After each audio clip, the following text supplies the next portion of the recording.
และคลิปนี้ครับเราจะมาสอนการตัดต่อวิดีโอท่องเที่ยวแบบ Go Wen Go ครับผม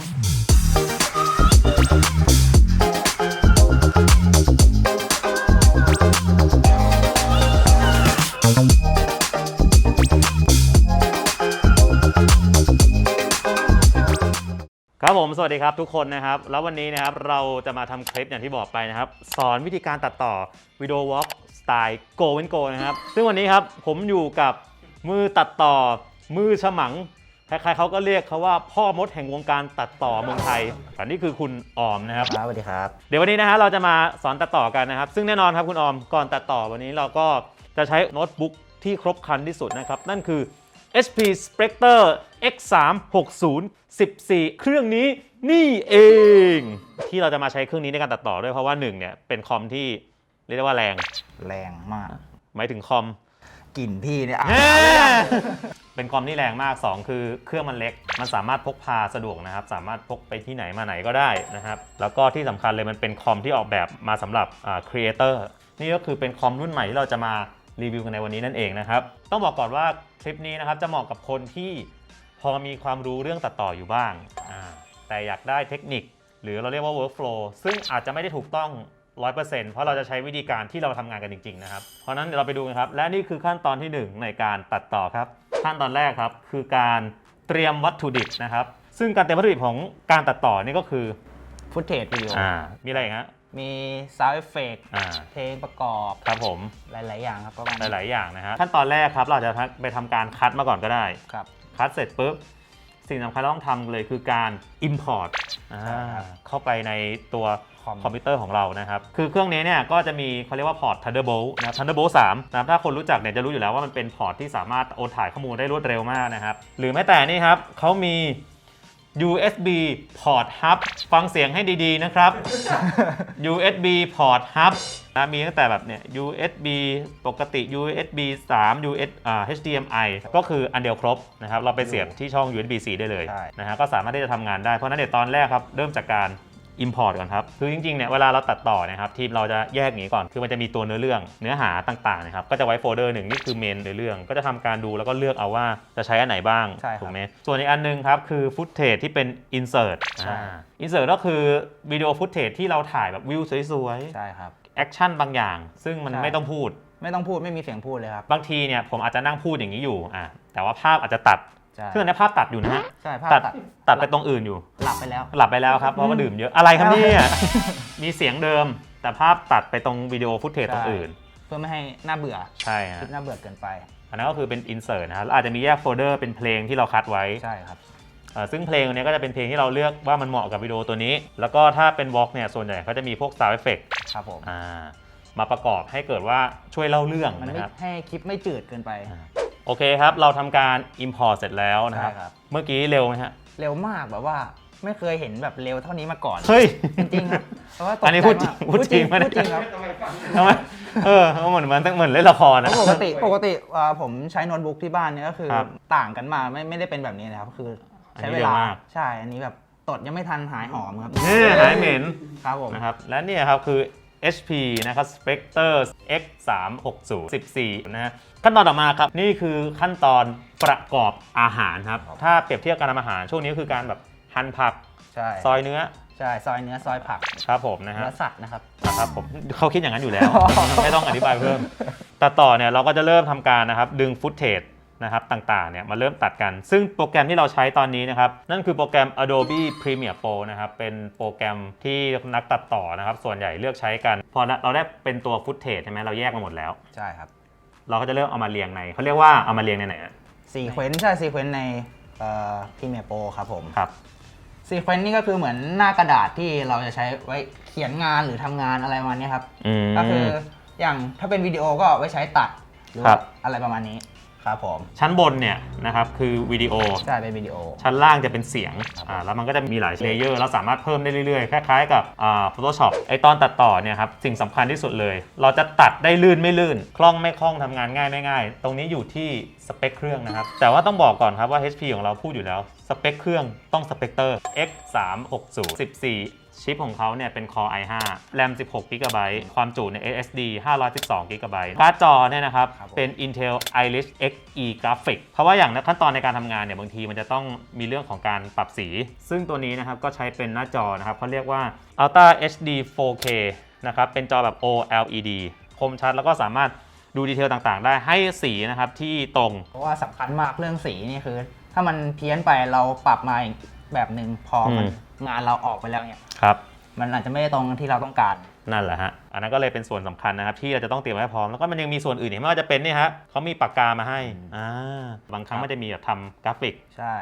ต้องวาดจอเนี่ยก็เป็นทัชสกรีนสามารถเอานิ้วแตะแล้วก็ทำงานได้เหมือนกันต้องบอกก่อนว่าจอมันพับได้ไงมัน360คือมันพับมาอีกฝั่งหนึ่งแล้วเราก็สามารถใช้เป็นเหมือนแท็บเล็ตได้เลยนะฮะข้อดีอย่างหนึ่งครับของโน้ตบุ๊กเครื่องนี้ก็คือระบบ Security ของเขาเนี่ยเขาสามารถกันคนด้านข้างแอบมองจอได้ด้วยแล้วก็ที่สำคัญคือมีนี่นะฮะมันสามารถที่จะสแกนลายนิ้วมือได้เวลาจะเข้านะครับแล้วก็สามารถล็อกรหัสได้ด้วยนั่นแหละครับปลอดภัยมากนะฮะแล้วก็เวลา Go and Go นะครับเราถ่ายวอล์กเนี่ยอันแรกเลยครับเราจะเลือกช็อตที่น่าสนใจที่เราคิดเอาเองครับว่ามันน่าสนใจครับซึ่งบางทีอาจจะไม่น่าสนใจจริงก็ได้แต่ว่าให้มันน่าติดตามครับไปไว้ตรงแรกสุดวิธีคิดของการทำวิดีโอในโลกออนไลน์เนี่ยคือคนดูเนี่ยจะให้โอกาสค่อนข้างสั้นนะครับถ้าเขาเปิดมาดูหน่อยนึงมันไม่มีอะไรให้อยากดูต่อเนี่ยไม่โดนใจใช่ก็จะออกแล้วเพราะนั้นคนตัดเนี่ยเขาก็จะพยายามเลือกจุดที่น่าสนใจหรือจุดที่บอกว่าวิดีโอนี้จะเห็นอะไรมาไว้หน้าสุดนะครับหลังจากนั้นเนี่ยประมาณอีก10 กว่าวิเราจะทำเขาเรียกว่าเหมือนไฮไลท์เอาวิวสวยๆตามสถานที่ที่เราไปถ่ายเนี่ยนะครับมาเรียงเป็นฟุตเทจสวยๆเรียงกันนะแล้วก็ใส่เพลงประกอบนู่นนั่นนี่นะฮะเสร็จปุ๊บเราถึงก็เข้าเนื้อเรื่องซึ่งในขั้นตอนนี้ของการตัดต่อเนี่ยนะฮะเราก็จะมีการใส่มูดแอนโทนครับผมนั่นก็คือเรื่องของเพลงนั่นเองนะฮะเราอยากให้วิดีโอนี้มันสนุกสนานหน่อยครับเราก็จะเลือกเพลงสนุกใช่สนุกแล้วก็ใส่เข้าไปนะแล้วก็อย่างที่2คือเรื่องของ Sound Effect Sound Effect เนี่ยจะช่วยในการเล่าเรื่องทำให้มันดูเขาเรียกว่าอะไรไม่น่าเบื่อดูมีอะไรนิดนึงซึ่งปกตินะครับทีมงานเราจะใช้เพลงที่ถูกลิขสิทธิ์เท่านั้นในการตัดต่อนะครับซึ่งมันจะมีหลายเว็บไซต์ครับจะใช้ของฟรีก็ได้นะฮะแต่ผมแค่อยากได้ไม่ค่อยเหมือนคนส่วนใหญ่เราจะใช้เว็บชื่อ artlist.io นะฮะแต่ว่าช่วงฟังเพลงเนี่ยเราจะต้องฟังว่าเพลงเนี่ยมันให้อารมณ์อะไรประมาณไหนนะครับ HP นะ Spectre 14X360 เนี่ยนะครับก็จะมีลำโพงนะครับระบบเสียง Bang & Olufsen ซึ่งอันนี้นะครับเป็นแบรนด์เครื่องเสียงแล้วก็โทรทัศน์ไฮเอ็นจากประเทศเดนมาร์กวิดีโอนี้นะครับเป็นวิดีโอเกาะลันตานะครับเราไปแบบขับรถเที่ยวชิลๆกันมาลองดูสิ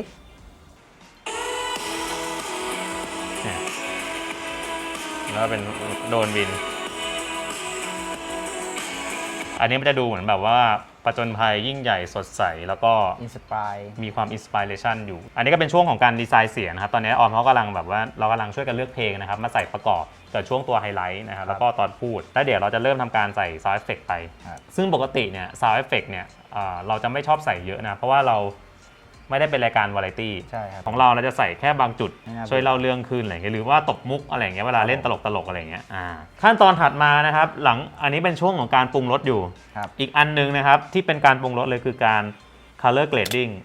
นะครับหรือการทำสีนะฮะซึ่งการทำสีมันจะมีอยู่แค่ไม่กี่ขั้นตอนขั้นแรกคือเราจะต้องทำกล้องทุกกล้องเนี่ยครับที่ถ่ายไม่เหมือนกันเนี่ยให้สีมันตรงกันก่อนหรือใกล้เคียงที่สุดเท่าที่ทำได้นะครับก็คือทำ primary สีก่อนแล้วจากนั้นค่อยมาเป็นตัวส่วนของ creative หลังๆเนี่ย Go and Go เนี่ยพยายามจะ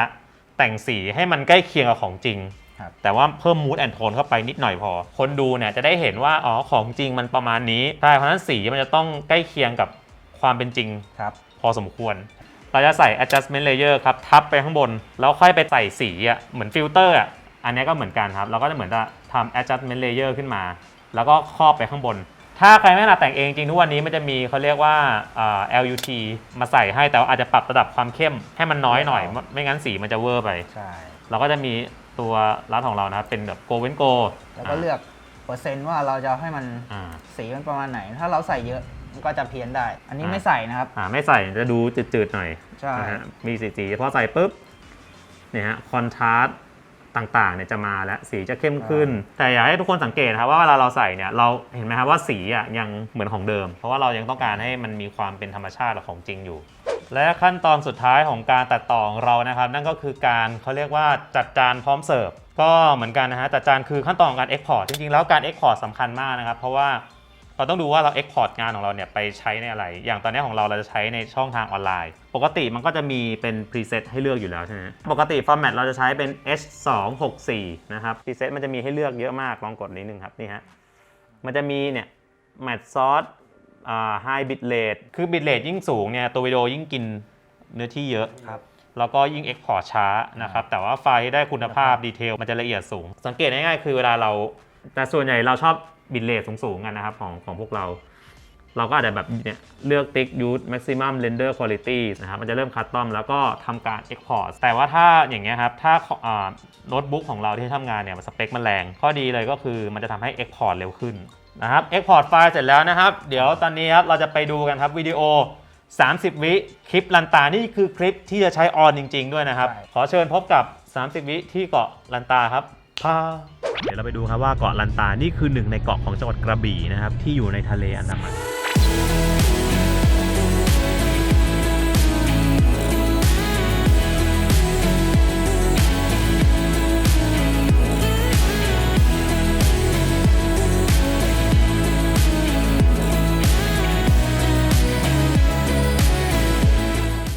นั่นแหละฮะแล้วก็นี่คือการตัดต่อสไตล์ Go and Go นะครับเราอาจจะไม่ได้ลงดีเทลเทคนิคเยอะนะครับแต่เราจะมองภาพรวมๆแล้วก็สำหรับใครที่ตัดต่ออยู่นะครับก็อาจจะลองนำไปปรับใช้ผมไม่ได้พูดว่านี่คือวิธีถูกต้อง 100% น่าจะมีประโยชน์นะสำหรับคนที่อยากทำงานนะครับตัดต่อหรือทำคลิปวิดีโอท่องเที่ยวนะแล้วก็อย่างที่บอกไปก็รับใจนะครับของโน้ตบุ๊กเครื่องนี้ HP Spectre นะครับ X360 14คุณออมชอบตรงไหนฮะผมชอบที่มันน้ำหนักมันเบาครับพกพาง่ายแล้วก็การที่มีปากกาไว้ใช้เขียนหน้าจออะไรอย่างเงี้ยครับนั่นแหละครับมันสะดวกมากสิ่งที่ผมชอบที่สุดเลยคือนั่นแหละครับเครื่องเล็กน้ำหนักเบาพกพาง่ายนะครับแล้วก็จอเนี่ยครับสามารถที่จะหักออกมาเป็นแบบ360องศาได้คือเราสามารถที่จะพรีเซนต์ตั้งเป็นที่ดูวิดีโอก็ได้หรือว่าจะพับออกมาเลยให้มันเป็นเหมือนแท็บเล็ตเครื่องหนึ่งเลยก็ได้ปัญหาของคอมแบบพกพาเนี่ยคือส่วนใหญ่สเปคไม่ค่อยแรงถ้ามีสเปคแรงส่วนใหญ่เครื่องก็จะใหญ่และหนักแต่นี่คือตัวที่แบบว่าตอบโจทย์คือสเปคแรงแต่เล็กเบาใครนะฮะที่ชอบงานตัดต่อหรืองานครีเอทีฟต่างๆนะครับก็สามารถไปหาดูได้นะนี่คือ